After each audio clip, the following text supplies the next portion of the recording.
network natin. Ma'am, excuse me, mama. Ulitin mo nga, ano po yung problem? Kasi i-record ko ibigay ko sa kuya ko kasi hindi din siya maniniwala na meron problem pero tingin ko hindi niya makita kasi nag-YouTube lang siya. Pwede mo explain ulit?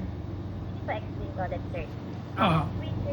Yung problem po natin dito na detect as of today, kakaroon kayo ng down during peak hours, which is, sir, yun po yung side effect, which is mayroon po tayong inaayos or kumbaga, our network, sir, is inaayos po, sir, for the meantime as of now.